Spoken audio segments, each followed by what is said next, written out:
the new episode of Cerita Jenita. Gimana nih new normal? Kalau lihat keadaan Jakarta sekarang, kayaknya lebih ke back to normal ya daripada new normal. Soalnya jalanan udah mulai macet, restoran udah mulai penuh.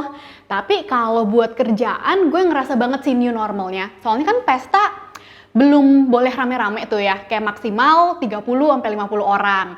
Nah misalnya kalau corporate event nih, itu tuh kita ada di sebuah ruangan, terus cuman ada MC, pembicara, kru sama backdrop. Jadi berasa TV presenter ya kakak ya. Nah ngomongin soal wedding MC dan event-event, kali ini gue bakal ngobrol-ngobrol sama satu MC yang udah kawakan banget nih, dan kita akan ngomongin suka dukanya MC. So without further ado, let us all welcome Fernando Edo. Hai semua. Hai, thank you so much. Apa? Sebentar, tadi kamu bilang kawakan. Kawakan. Maksudnya aku tua daripada kamu.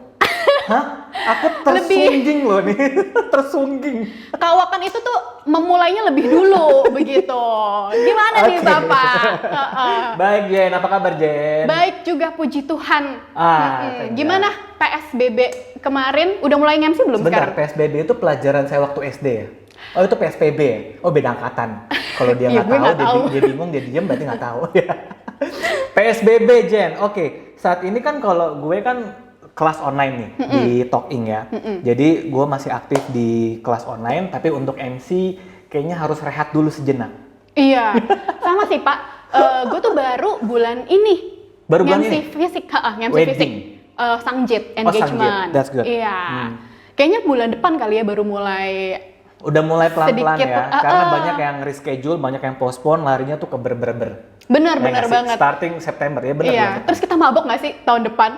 Soalnya semuanya di-push dari yang tahun kemarin. Reschedule semuanya gitu kan, apalagi Iya. ada yang minta harga COVID. Oh iya, Harga COVID dong, Jen, ya nggak sih Jen? iya banget. Tapi gue notice beberapa MC juga publish itu loh. Maksudnya yang kayak mereka ya biasa lah ya poster-poster MC dengan kayak mukanya, terus yang kayak new normal MC. Do you do that? No, I don't. Gue juga enggak sih. Karena ya Jen, gue percaya yang namanya satu layanan, kita kan menjual jasa ya, bukannya produk. Sebenarnya kalau diukur menggunakan rupiah, kita nggak bisa sih.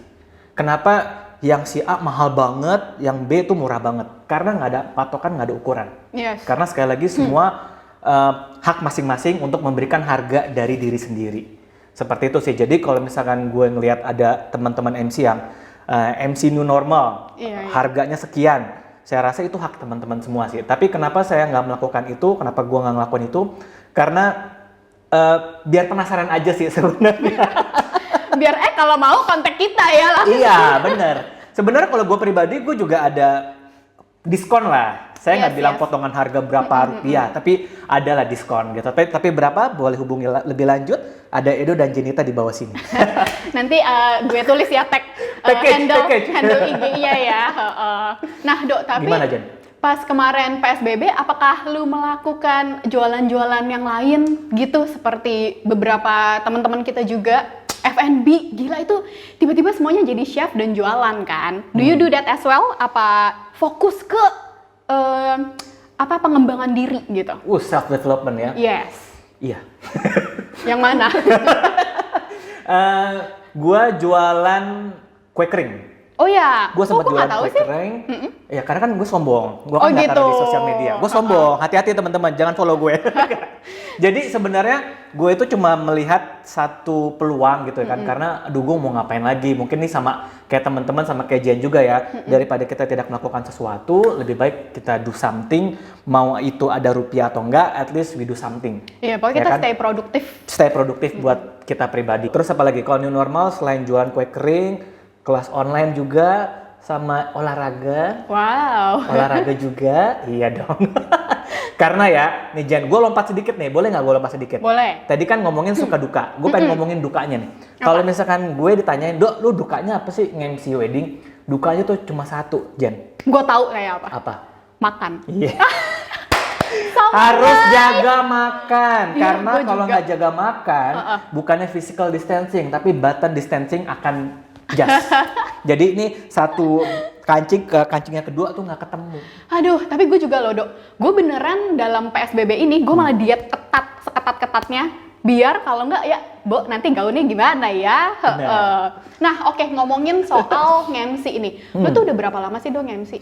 Sebenarnya kalau dikatakan udah nge-MC berapa lama secara profesional ya, secara dibayar as a pro MC itu 2010. 2010. Iya, Wow, tapi udah lama kalau juga gue loh. boleh flashback, itu sebenarnya gue dapet pengalaman MC tuh diawali dari waktu gue kerja di SeaWorld.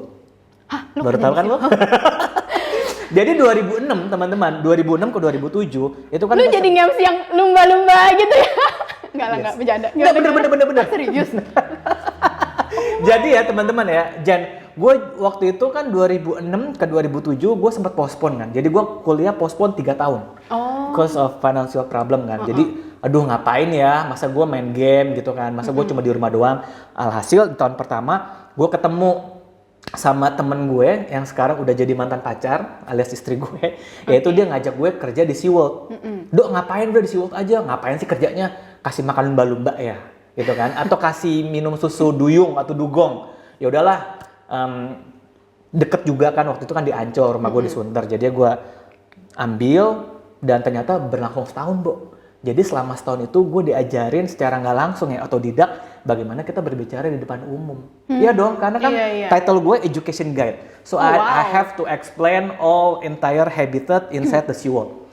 Jadi gue harus ngomongin bedanya penyu sama kura-kura itu apa. Kenapa sih ikan hiu itu dikatakan ikan yang berbahaya, padahal ikan hiu itu nggak berbahaya loh. Sebenarnya dimulai dari situ sih, Jen. I see. Padahal kalau dibilang, banyak yang mengatakan, Dok, kalau lu kan orang yang ekstrovert, jadi gampang untuk ngomong di depan umum. Jadi satu jalur, lu jadi MC, jadi fasilitator di talking. Tapi tahu nggak, gue tuh dulu sebenarnya introvert. Sampai detik ini pun gue juga masih orang yang introvert. Jadi kalau ngomongin introvert sama ekstrovert, itu bukan menjadi satu acuan bahwa lu bisa jadi MC. Bahwa lu bisa jadi pembicara. Itu bukan satu acuan yang... Karena skill itu bisa di-develop ya? Iris, gitu. Jadi dari SeaWorld, gue setahun, gue diajarin gimana caranya nge-MC, dibayar pakai nasi padang, dibayar pakai thank you dengan senyuman yang besar gitu kan. Gue terima waktu itu, terima banget. Gue senang banget, karena kan itu pembelajaran buat gue. Yang dari awal gue megang cue card sama mic begini, ya kan. Waktu itu gue sempet MC buat SeaWorld, depannya Menteri Kelautan dan Perikanan. Mau mati nggak lo? Semalam sebelumnya gue nggak bisa tidur loh. Harusnya ada protokoler nggak sih? Nggak, karena waktu itu ngomongin tentang lomba mewarnai anak-anak. Gitu. Ya kan? Oke, baik. Gitu sih, Jen. Jadi berawal dari situ sampai ke 2010, gue sempat di salah satu stasiun TV digital. Gue juga belajar gimana caranya present sebuah acara, jadi seorang produser juga, nyambi juga, dan pelan-pelan gue nge-MC. Waktu itu nge-MC acara apa aja? Bentar, tapi pas di TV itu, lu di depan layar atau di... Depan layar. Oh, oke. Jadi as a host, as a producer, as a media handling semuanya. Soalnya TV-nya TV kecil, bukan TV analog kayak yang udah besar-besar enggak. Gitu sih, Jen. Jadi awal tahun pertama gue nge-MC dibayar secara pro itu 2010. 2010. Tapi itu pas nge-MC pro itu tuh gimana ya? Kayak dari teman ke teman kah? Atau tiba-tiba lu dikontak sebagai emang MC profesional gitu? Soalnya kan banyak banget nih yang mulai dari misalnya kayak gue. Gue kecemplung gitu. Gue kecemplung dari teman gitu kan. Nah, tapi kalau lu enggak? Waktu itu gue jujur lupa, Jen. Tapi kalau nggak salah gue dapat first job secara pro itu dari salah satu orang SeaWorld. I see. Jadi gue dapat rekomendasi, coba pakai si Edo aja nih. Acara gitu. wedding, acara corporate. Gue dimulai nggak wedding. Padahal 2004 gue started as a crew wedding organizer. As a crew. Iya. Ya, di salah satu WO. Gitu. Terus bayaran profesional jam berapa? 2010 ya? 2010. Bayaran pertama ya? Iya, itu berapa tuh? Ini pertanyaan yang akan ditanyakan banyak orang kayaknya. Selain nasi padang, untuk corporate gue pernah dibayar, sebentar, berapa ya? 500.000? Tapi 500.000? 2011. Gue nggak tahu sih, decent nggak sih zaman itu? Oke sih. Untuk gue yang masih single, yang masih hura-hura, yang masih pengen jajan ini itu, 500.000 is a big for me. Iya, it's a big money ya. It's a big money. I gitu. see. Kalau untuk wedding, gue mulai dari salah satu restoran, yaitu gue udah dipaketin sama entertainment, bayaran gue 700.000. Wow. Itu gede banget, Jen. Not bad loh 2010 Waktu itu gue masih nyusun skripsi, ya. masih tesis. Karena sekarang aja masih banyak loh MC yang dibayar 750.000. Banyak banget. Iya. Banyak banget. Kadang-kadang aku suka, Kenapa? ayo Apa? yang punya acara, kok kamu segitunya sama MC gitu loh. Tapi gini sih, Jen. Kalau gue ya, gue bukannya menjadi seseorang yang penuh dengan inspirasi. Enggak, ini cerita dari gue. Gue tuh percaya semuanya dialami secara proses. Yes. Jadi kalau sesuatu yang instan, menurut gue itu nggak akan bertahan lama. Sekarang gue tanya balik ke lo, Jen. Kira-kira sampai detik ini, contoh lah, misalkan artis atau YouTuber yang terkenal secara instan. Apakah mereka bertahan? Sih. Contoh? Gak ini ya, apa sih one hit wonder itu One belum hit tentu jalan terus ya ke depannya. Contoh kayak misalkan Cinta and Jojo. Where are they now? Uh-uh. Di mana mereka sekarang? Padahal waktu itu viewersnya banyak, jebret. Ya kan? Iklannya juga banjir. Tapi nggak bertahan sekitar 3-6 bulan. Karena apa? Karena mereka nggak punya value. Itu kalau misalkan kita mendapatkan sesuatu yang instan. Tapi kalau kita proses, lu mulai dari bawah, lu mulai dari MC yang nggak dibayar 500, 750, itu kan kayak tangga, naik perlahan-lahan. Di setiap anak tangganya itu kan kita pasti menemukan masalah, ya kan? Kalau kita nge-MC, contohlah nge-MC acara di kantor dengan bayaran seadanya, IO-nya juga pasti seadanya kan? Dengan keadaan seperti itu, kita pasti juga ada pembelajaran. IO-nya nggak profesional lah, tiba-tiba presentasinya slide-nya mati lah, ya kan? Iya, terus lu harus ke depan cuap-cuap karena itu mati. Yes. Guys. Dan IO-nya cuma bisa, Iya. right? Tapi sebenarnya dari situ, ya kita belajar. Gua belajar, oh jadi di titik yang sekarang, kalau misalkan ada suatu kesalahan, ya gua tahu gimana caranya gua harus beraksi. Gitu kan. Lebih ke proses sih, Jen. Iya. Just enjoy the process. Iya. Gue juga pernah ada di tahap seperti itu Pastilah, sih. Jen, Kayak, pasti, aduh pasti. ini gimana ya. Nah tapi ngomongin soal tadi lu bilang, misalnya ketemu IO yang budget gitu kan. Kayak, aduh IO-nya nggak, mohon maaf nih, kayak nggak begitu mengerti. Kompeten, ya. Iya, nggak kompeten. Gimana sih cara how to run an event gitu kan. Lu pernah ketemu IO yang seperti ini nggak sih? Atau Banget, Jen. klien yang rese banget sampai lu harus jadi handle semua acaranya gitu? Gue pernah, Jen, bekerja bersama dengan IO yang budget gitu ya. Dan mau nggak mau kita yang harus run all the event. Kalau itu gue pernah di satu wedding. Kalau untuk wedding, gue cukup sering. Gitu kan. Tapi Maksudnya apa nih? Cukup sering ketemu cukup IO ya? sering ketemu WO. Ketemu WO yang gue adalah WO. Ya, jadi I have to run everything. Jadi selain nge-MC, gue harus barisin pengantin, dia udah siap, gue ke panggung dulu, nanti tunggu kabar dari gue, kodenya kalau misalkan gue gini lu masuk. Gue pernah berada di situasi itu. Dan gue juga pernah manggil pengantin di ruang tunggunya ada di bawah, ballroomnya ada di atas. Ya Jadi gue harus ampun. soft opening, selamat malam Bapak dan Ibu hadirin yang berbahagia, Iya. Abis itu musik, gue harus ke bawah jemput, udah ya yuk kita naik. Jadi LO juga ya? Yes. Tapi Jen, gue di situ belajar, gue menjadi seorang, menurut gue ya, gue menjadi seorang MC yang gue tahu medan wedding. Karena selain gue juga dulu pernah menjadi seorang kru wedding organizer, so I have knowledge about wedding, such in detail gitu kan. Gue juga punya rasa pede kalau ini kayaknya nggak bener deh. Karena menjadi seorang MC, lu juga harus tahu dan lu harus ada di kacamata IO. Yap. Ya kan, bukan hanya sekedar cuap-cuap. Karena gue nggak setuju kalau menjadi seorang MC cuma datang hari H, on stage, cuap-cuap, selesai. Oh, gue juga. Itu menurut gue enggak banget. Gue yang malah sebagai MC, gue tuh pengen banget loh deket sama kliennya. Karena pas kita nge-MC, lebih tahu klien kita siapa, itu lebih enak nggak sih ngobrolnya gitu. Dan gue beneran nggak ngerti sama, mohon maaf nih, MC yang nggak datang technical meeting. Maksudnya kayak, ya diwakilin aja sama, mohon maaf, entertainment gitu. Terus kayak, gue buat gue nggak bisa, dan it's okay, mungkin karena emang ya jadwalnya mereka berhalangan atau apa gitu. Tapi menurut gue itu value added kita nggak sih buat kayak giving more. Iya, to give more aja gitu loh. Gue pernah ada di situasi seperti itu, Jen, karena kan gue berawal dari MC wedding dipaketin sama entertainment. Alhasil ya gue nggak usah ikut technical meeting, gue harus on stage.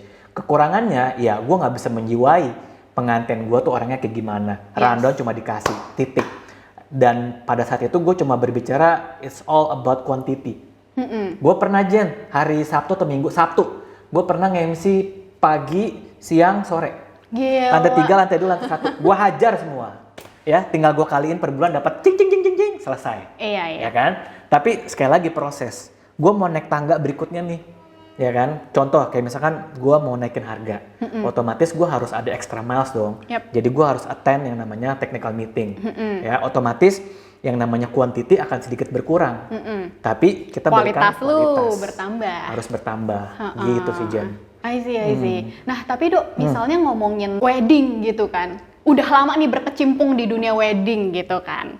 Ada nggak sih, tadi kan udah ngomongin nih, sempet ngerasain juga kalau yang WO-nya budget lu harus melakukan extra mile A, B, C, D gitu. Tapi ada nggak sih yang kayak your most memorable wedding gitu, yang semuanya perfect banget sampai lu ngerasa, gila ini wedding memorable banget, kalau gue harus wedding lagi, gue mau wedding yang seperti ini. Sebenarnya memorable dalam arti kata ada satu kejadian yang menyebabkan mempelai wanitanya nangis. Bener-bener nangis. Cuma karena apa? Pestanya outdoor. Jam 5 diharuskan GR, jebret turun hujan. Jadi semua dekor yang keren banget outdoor itu habis. Karena pengantinnya waktu itu mengandalkan pawang hujan. Udahlah Dok, gue percaya sama pawang hujan. Terus plan B-nya apa? Plan B-nya nggak ada. Oh ya udah, kita harus jalanin aja. Kalau misalkan hujan atau gimana, ya udah. Ternyata jam 5 hujan deras, tapi untungnya cuma setengah jam. Tapi tetap aja background-nya ada shading-shadingnya, ya kan? Alias luntur, ya kan? Iya. Walaupun bunganya masih di situ. Jadi ya udah, jam 5 pengantin mempelai wanitanya melihat nangis, ya sekali lagi, gue sebagai teman barunya dia, gue cuma bisa menghibur gitu. Yap. Udahlah, kita harus jalanin aja gitu kan, tetap harus smile, tetap harus senyum. Plan B-nya ya udah di ruangan ini ada meeting room yang cukup lah untuk menampung sekitar 50 sampai 100. Jadi jam 7 kita mulai prosesi masuk, pouring champagne, potong kue itu semua di dalam. Gitu kan. Sambil nih yang di luar nih, ini petugas housekeeping-nya udah keringetan, gimana lah pokoknya gimana. And thank God itu jam 7:30 mereka udah bisa mingle dan bisa foto di panggung. Gitu sih. Jadi sebenarnya menjadi seorang MC wedding bukan saja berbicara mengenai on stage, tapi kita juga bagaimana membangun mood si mempelai pria dan wanita. Yes. Iya nggak sih? Benar-benar. Gitu sih. Lo tau nggak sih Dok, parah banget. Mudah-mudahan klien gue nggak nonton ya. Gue jadi kayak. Kenapa? Iya, gue nggak tahu lu pernah apa enggak. Jadi gue tuh pernah nge-MC-in sebuah wedding. Kita datang pas JR kan. Jadi kan mereka holy matrimony dulu, gitu-gitu. Nah, terus kalau di luar kota, biasanya gue tuh attend holy matrimony-nya mereka. Karena kan ya udahlah, udah sekalian. Misalnya kalau di Bali gitu. Tapi bukan jadi seremon kan? Bukan gue yang memberkati. Dikira ada additionalnya, Jenita. Iya, sebenarnya saya pendeta muda, kawan-kawan. Oke, terus? Jadi waktu itu gue nggak ikut holy matrimony-nya. Nggak ikut holy matrimony-nya. Terus datang pas JR aja. Terus pas gue datang, kok masih kosong ya? Iya. Terus udah habis kayak gitu, tapi keluarga udah datang, udah duduk gitu. Hah, gila nih mundur banget. Gue mikirnya holy matrimony belum mulai dong. Soalnya holy matrimony dia itu dipepetin sama pesta malam. Jadi holy matrimony disambung. Holy matrimony kanape terus langsung malam. Terus ya udah pas gue datang gue pikir gila nih molor banget gitu kan. Terus udah kayak gitu, gue telepon WO-nya dong, karena WO nggak ada di ruangan. Kamu salah, WO-nya tuh invisible tau gak sih? Tak terlihat oleh kasat mata. Iya. Terus gue sampai bingung banget. Terus gue telepon WO-nya dong. Kalian di mana? Sorry ya Jen, kita di atas nih. Gila nih, holy matrimony kok belum mulai gitu. Udah jam 5, lu mau mulai pesta jam berapa? Terus udah habis kayak gitu, iya kita ada urgent matters nih. Kenapa? Bride-nya tiba-tiba nggak mau merit. Itu gue stres banget. Bride-nya tiba-tiba mau merit? Bride-nya tiba-tiba mau back out. Cold fit. Oke. Apa? Cold fit. Maksudnya okay. Yang tiba-tiba. Gue dengernya COVID. Oh, COVID. Itu 2000 berapa ya? Oke, terus. Iya juga ya. Terus udah habis kayak gitu, itu gue bingung banget loh. Jadi MC gimana? What to do ya? What to do gitu kan. Terus kan gue juga harus kayak mencoba naik ke atas. Itu udah nggak menghibur lagi dok. Try to cheer.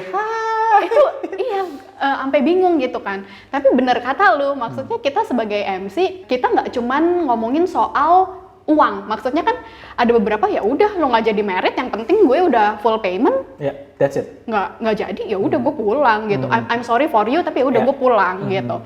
Terus udah bis kayak gitu. Tapi gue yang kayak, men nggak bisa nih, we have to do something gitu. Kalau emang dia nggak jadi karena 1-2 hal, ya nggak apa-apa karena your future loh. Yeah. Kenapa you want to be with someone yang you are not sure with your future gitu.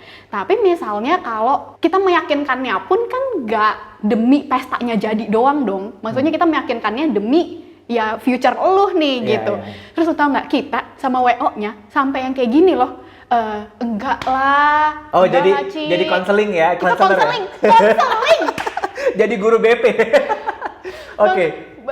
Bimbingan pranikah kita di itunya, sama makeup artisnya, sama WO-nya. Aduh, tapi gue bersyukur banget punya WO yang ini juga sih. Maksudnya nggak yang cuman mikirin duitnya juga doang. Lebih yang kayak ya udah, kenapa sekarang cold fit-nya yang kayak gitu. Nah, itu tuh gila banget sih menurut gua gitu. Dari lu tuh ada nggak sih cerita-cerita sempet yang kayak gini dari klien? Kalau inside story yang kayak gitu on the spot, pernah nggak ya? Nggak pernah sih. Aduh, tapi bagus sih. Itu sumpah deg-degan banget. Tapi kalau klien mempelai wanita dan mempelai prianya dari awal sampai akhir nggak senyum, beberapa kali. Hah, serius? Iya. Kok bisa sih? Nggak tahu. Padahal pada saat technical meeting baik-baik saja, gitu kan. Dan gue juga berusaha untuk membangkitkan moodnya mereka. Hanya ada batasan kok, nggak mungkin gue bercampur. Lu kenapa? Iya, gitu iya, kan. bener. Gue nggak tahu kalau lu cewek girl to girl itu kan beda kan. Iya. Tapi kan bros to bros kayaknya agak kayak ada Iya nggak sih, sih? You know what I mean kan? bener. Ya gue ada batasan-batasan itu. Tapi gue hanya mengatakan, are you okay? Iya. What can I do for you? Hanya Tapi I think sebatas that's itu the maximum sih. Kalau dia mau cerita, you can do more. Kalau Go ahead. enggak, Ya udah. iya. Kita harus jaga profesionalitas juga. Yes, Tapi yes. biasanya tuh banyak yang ngalamin teman-teman WO sih. Oh iya Iya benar. kan? Soalnya kita datang kan ya Kita paling ketemu terbatas. max 2-3 kali kan. Yes, 2-3 First kali. pitching, technical meeting, sama hari H. Yep. Atau 4 kali lah sama ngurusin rundown. Tapi kalau WO kan bisa sebulan 2 kali, sebulan 3 kali. Iya. Gitu. Cuma dapat inside story dari mereka aja sih. Iya. Tapi seru ya dunia wedding ini. Seru banget, seru lebih banget. mengenal orang lain dan Ya. masalah mereka pun bisa kita bawa pulang dan kita pikirin dan untuk memperbaiki Pelajaran. kehidupan kita. Walaupun banyak yang bilang, Jan ya, Dok, lu MC wedding nggak bosen ya? Pasti kan bahasanya itu-itu aja, rundownnya itu-itu aja. Gue selalu bilang ya, menurut gue yang namanya wedding itu personal. Wedding is personal, jadi setiap pernikahan nggak ada yang sama. True. Yang Gue sama juga. ada mempelai, ada keluarga, dan satu hal dan yang lainnya semuanya disatukan oleh bahtera rumah tangga. Asik. Gua kangen sama MC wedding yuk, Jan. Siapa yang mau wedding? Siapa yang mau wedding? Siapa yang mau wedding? Halo, halo, halo, halo, halo. Jangan lupa ya kita berdua lah. Jadi jualan, Pak. Kayak gitu sih, Jan. Jadi setiap pengantin, setiap pernikahan itu punya warna tersendiri sih kalau gue Yes, bilang. agree. Super agree. Gitu. Nah, moving on. Moving on. MC kan banyak banget nih, Dok. Super banyak gitu. Apalagi misalnya kalau teman-teman di rumah notice nih ya, Fernando Edo ini berteman dengan MC-MC lainnya di kalangannya gitu kan. Siapa? Siapa ya? Aduh. Itu gimana sih how you differentiate yourself from the others gitu kan, kadang-kadang klien bingung pilih MC siapa ya gitu. Yang pertama, sounds cliche sih ya, Jan. Yang pertama, gue yakin setiap orang punya porsi makanannya masing-masing. Punya porsi rezeki masing-masing. Jadi kalau misalkan saat ini gue nggak ada wedding, teman gue ada wedding, oh mungkin Tuhan memberikan jawabannya minggu depan atau bulan berikutnya lah. Itu positif mindsetnya. Seperti itu. Dan kalau gue memposisikan diri, gue percaya sih, Jan, apa yang gue kerjakan pakai hati, ya, itu pasti akan membuahkan hasil sih. So back again is all process. Gue dari awal, dari 2010, gue nggak menganggap ini sesuatu pekerjaan yang menjanjikan. Mungkin sama kayak lo, Jan. Wah, ini kayaknya seru juga nih kalau nge-MC. Cuma ngomong doang, terus gue dibayar. Iya. Bermula dari situ kan. Dulu gue Ya kan? cheap banget ya. Gue seneng banget nih, gue ngomong gue dibayar ya kan. Iya. Bayarannya berapa? Terserah, yang penting gue megang mic, gue seneng, gue dibayar lagi. Udah gitu gue dapat rasa terima kasih yang genuine gitu kan. Dok, thank you banget ya, lu keren banget. Dari situ gue udah, gila. Kayaknya kalau gue nggak dibayar, oke juga deh, nggak apa-apa. Yang penting gue dikasih makan gitu Iya, kan. iya.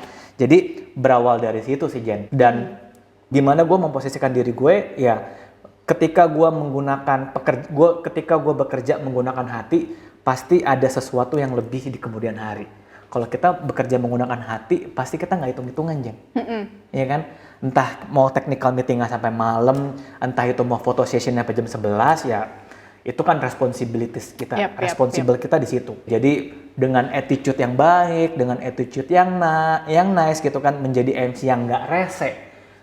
Menurut gue itu menjadi satu value added sih bagi seorang MC. Karena Jen, menurut gue pribadi ya teman-teman ya, skill MC itu kita bisa pelajarin. Setuju nggak? Setuju. Kalau misalkan, aduh gue pengen ngomong MC yang bisa Mandarin, lu bisa belajar entah 6 bulan atau 1 tahun. Tapi ada satu yang nggak bisa lu pelajarin, learning by doing, attitude. Wow, yes. Apalagi yang namanya wedding, Jan. Kalau lu udah dicap sebagai MC yang banyak maunya, ridersnya terlalu banyak, gue jamin sama lu, nggak laku. Percaya sama gue. Sebagus apapun ya kak ya. Nggak pentingin lu bagus, keren banget. Itu prioritas yang kedua atau yang ketiga untuk di mata vendor. Ya kan? Tapi kalau kita punya attitude yang baik, diiringi skill yang baik, percaya sama gue, pasti job perlahan demi perlahan akan datang. Seperti itu sih. Nah, gue kan jadi saat ini gue juga berteman Jen sama teman-teman MC gue. Banyak yang bilang, Dok, lu nggak risih ya temenan sama kompetitor? Menurut gue setiap teman-teman gue ya nih, sama-sama MC wedding. Menurut gue semua orang, semua MC itu pasti punya keunikan sendiri-sendiri. Gue yakin lah. Dan nggak semua orang, nggak semua klien suka sama gue. Nggak semua klien suka sama si B sama si C.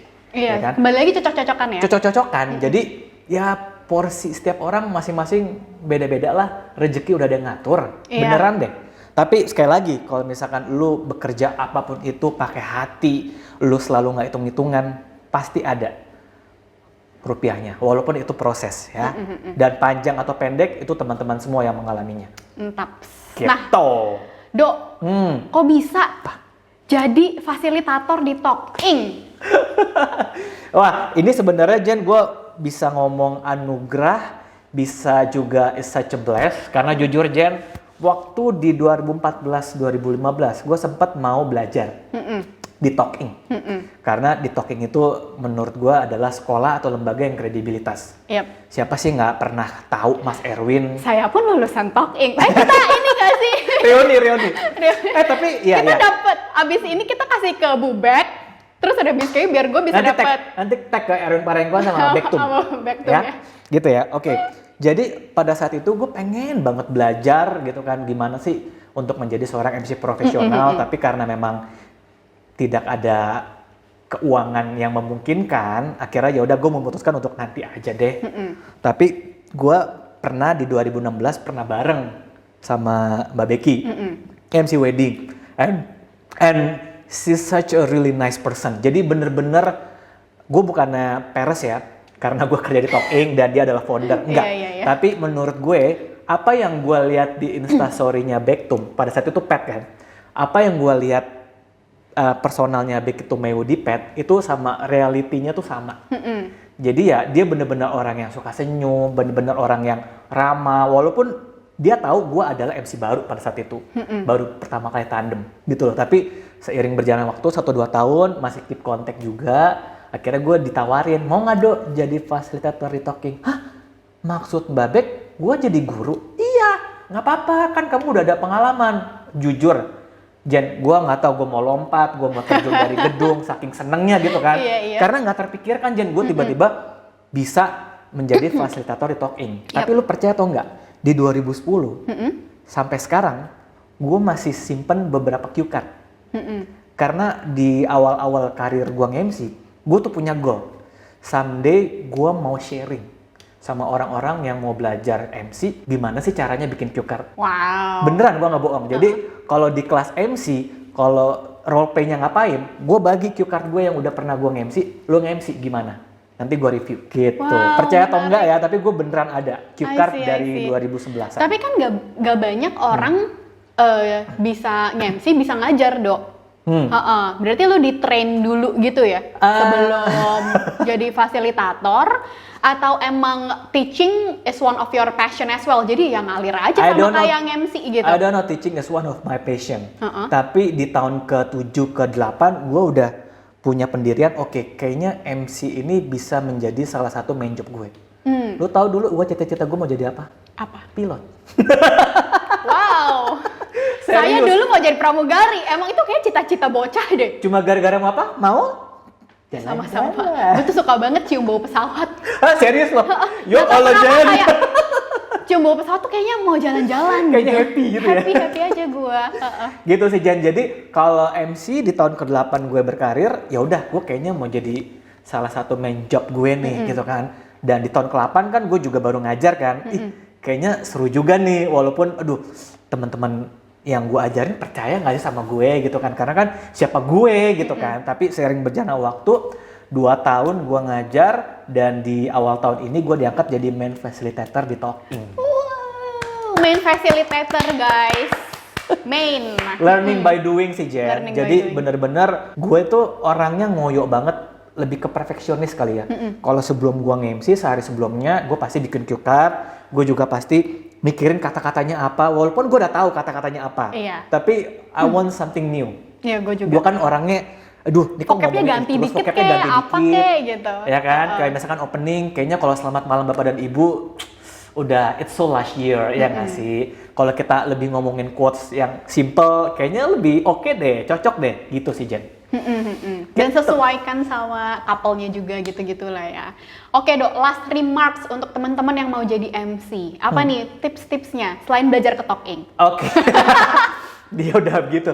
Nah, banyak banget sih Jen yang ngomong sama gue, Dok, gue belum pernah nge-MC nih, tapi gue udah ikut di Talking, gue udah belajar di Talking. Jadi cara gue memulai gimana? Mungkin kayak sama kayak Jen, starting from your inner circle, mulai dari keluarga, saudara, teman-teman. Yes. Maksudnya apa Dok? Dari ketiga inner circle ini, nggak mungkin mereka nggak ada kegiatan. Contoh yang paling kecil, misalkan kalau teman-teman Nasrani ada persekutuan doa, teman-teman buka acaranya. Ada yang ulang tahun, teman-teman just greeting, itu udah menjadi satu latihan yang baik. Apalagi kalau ada yang merit, lu tawarkan aja jasa lu. Tapi pro bono ya guys. Pro bono, ingat pro bono, jangan pernah membicarakan rupiah. Seperti itu. Karena gue di tahun pertama gue nge-MC, ketika gue ditanya, berapa bayarannya Dok? Kalau boleh tahu bayarannya berapa? Kompensasinya berapa? Gue tanya dulu. Walaupun gue tahu ada berapapun rupiahnya, gue pasti hajar. Karena di tahun pertama dan tahun kedua, itu yang gue cari apa? Portfolio. Iya, portfolio penting banget sih. Dan pengalaman lah ya, menguasai panggung. Nggak bohong. Nggak bohong. So back again, kalau teman-teman yang mau menjadi MC, enjoy the process. Jangan pernah melihat rupiah di awal-awal tahun. Money will come later. Oke? Asik. Oke, Dok, thank you banget buat ngobrol-ngobrol cerita-cerita hari ini. Sama-sama udah mau diundang. Kita end this session, gue mau main This or That. Aduh, feeling gue gak enak nih. Ya? Gampang banget. Jadi tinggal pilih lebih prefer A atau lebih prefer B. Oh, jadi ini ya, multiple choice ya? A atau B? Iya, lebih mending yang mana? This or That. Contoh, iPhone apa Samsung? Oke. Kayak gitu. Jadi Nokia. lebih Nggak boleh. Nggak boleh, cuma ada yang this or that ya. Siap. Misalnya iPhone atau Samsung gitu ya. Oke, this or that yang pertama. Siap? Oke. Siap. Kalau punya pilihan, mendingan jadi TV presenter atau tetap jadi MC wedding? MC wedding. Oke. Bisa jalan-jalan. Yang kedua, nge-MC-in artis gede tapi pro bono atau nge-MC-in orang biasa tapi dibayar gede? Nggak ada jawaban yang pasti sih. Politically correct. Jawab this or that. Terkadang kita butuh exposure teman-teman, jujur ya kan. Iya bener sih, gue juga setuju. Jadi ada kalanya juga kita pro bono, tapi ya pasti kita juga mau dibayar full. Seperti itu. Jadi kalau gue boleh bilang ada perbandingan lah, ya mungkin 10-1. Tapi kalau tiap kali pro bono ya gimana? Kita perlu hidup ya. Gimana makannya ya kan? Oke. Mendingan ketemu klien rese apa WO yang rese? Mendingan klien rese sih. Mendingan klien rese. Karena kalau WO mungkin kerja sama lanjut. Bener. Kita bisa main mata. Iya, ya kan? Iya. Udahlah do gitu iya. ya. Oke. Mendingan nunggu kelamaan atau datang ke event telat? Nunggu kelamaan. Karena kalau datang telat, nah pas abis, moodnya udah nggak enak, mau kita perform sebagus apapun, kita udah dicap MC telat, selesai. Yes, ini ya, punctuality is the key. Ini. Mendingan nggak mandi apa nggak sikat gigi? Mendingan mandi atau nggak sikat gigi. Gue dua-duanya nggak bisa. Nggak sikat gigi, karena gue suka makan permen. Oh, oke. It helps ya. Mendingan rambut nggak rapi atau lupa bawa jas? Ah, gila. Rambut kayak gini nih PR banget, Jen. Kenapa? Karena kalau gue nggak pakai pomade atau pomade-nya bukan merek yang itu yang biasa gue pakai, ini nih pasti rambut yang ini nih pasti jatuh. Agak mencuat ya? Agak jatuh ke sini, gue udah pasti bete. Oh, gitu. Sama kayak misalkan Kan kayak Ariel gitu, agak keren gitu. Enggak juga. sama kayak misalkan cewek berponi, ada angin jebret ya kan harus terbelah, bete kan pasti. Gue sama kayak gitu. Jadi balik lagi apa tadi? Mendingan rambut nggak rapi apa lupa bawa jas? Lupa bawa jas, karena gue bisa beli on the spot. Asik. Orang kaya beda emang. Mendingan punya banyak mobil apa punya banyak properti? Properti deh. Properti. Karena ketika gue banyak properti, gue bisa jual properti, gue bisa beli mobil. Bener-bener. Ya kan? Oke, selanjutnya. Holiday ke luar negeri tapi sebentar atau holiday ke dalam negeri tapi lebih lama? Holiday ke dalam negeri tapi lebih lama. Karena holiday dalam negeri tuh keren-keren tau guys. Iyalah. Iya. Gue pernah ke Raja Ampat. Aduh, belum pernah nih. Bagus banget ya? Wedding. Oh, serius? Dok, lo terima wedding nggak? Waktu itu 26 Desember. 26 Desember. Satu hari setelah Natal. Lo mau nggak, Dok? Aduh, gue mikir banget sih itu pasti. Satu hari setelah Natal ya? Iya. Gimana ya? Kalau boleh tahu di mana? Di Papua, Dok. Gue kan geografinya jelek, Jen. Oh, Papua. Dalam hati gue, Papua tuh kalau nggak salah di Kalimantan atau di Sulawesi gitu kali ya. Parah banget sih lu, Dok. Parah banget. Papua ya? Gue boleh telepon sejam lagi nggak? Gue coba pikir-pikir dulu ya. Gue tanya sama istri gue dulu, karena gue udah married kan. Oh, yaudah boleh deh. Terus gue langsung googling dong, Papua. Bo, Papua, Raja Ampat. Boleh deh, oke, yuk. Dan hal pertama yang gue tanyakan, ke Raja Ampat berapa duit ya? Gue nggak ngomongin wedding aja. So it's a excitement juga karena kan goal gue untuk jadi MC wedding gue bisa keliling juga, traveling all around the world. Iya. Mungkin itu goalnya lu juga kali ya. Yes, sama banget. Oke. Gitu. Holiday dalam negeri dengan durasi yang lebih lama. Siap. Mendingan sukses jadi MC atau sukses menerbitkan MC-MC yang lain? Wah, gini sih Jan, kalau sukses jadi MC itu sebenarnya kita ada masanya aja. Kita mau sampai kapan nge-MC? Duh, mudah-mudahan lama ya, Do ya. Iya nggak sih? Ya kan? Kita mau sampai umur berapa sih? Ini kita kenceng, ya kan? Masa mau kita tarik kiri, tarik kanan terus? Mau sampai, gue sih maunya sampai umur 70 sih, Jen. Ya kan? Selamat malam, Bapak Ibu, hadirin. Mau pakai tongkat gitu kan, tapi mau sampai kapan? Jadi, long term-nya ya gue suka dan gue seneng banget ngelihat teman-teman yang udah pernah ikut kelas gue jadi MC profesional. Asik. Long term-nya. Oke, semoga tercapai cita-cita mulianya Bapak. Cita-citaku. Pertanyaan terakhir paling pamungkas. Sehari bersama Becky Tumewu atau sehari bersama Erwin Parengkuan? Waduh. Gini sih Jan, what I can tell you, kenapa mereka bisa bekerja sama sampai, ini kalau nggak salah tahun ke-15. Talking berdiri, walaupun sebelumnya bukan namanya Talking, ya kan? Gue belajar sama mereka berdua, mereka tuh sama-sama punya kelebihan satu sama lain. Seperti itu, yang memberikan alasan kenapa sampai saat ini sampai saat ini Talking tuh masih top of mind orang-orang. Kalau mau belajar komunikasi, belajar di Talking. Yes. Kalau mau jadi MC profesional, lu coba deh ke Talking. Karena apa? Mas Erwin sama Mbak Becky tuh satu visi misinya sama, tapi sebenarnya orangnya beda banget. Dua-duanya sama-sama seru, dua-duanya sama-sama memiliki keunikan. Jujur kalau misalkan gue akan pilih gue nge-MC sama Mas Erwin sama Mbak Becky bertiga, yaitu di C, all of the above. Baik. Saya pun speechless teman-teman. Narasumber nggak pernah salah. Iya, narasumber nggak pernah salah.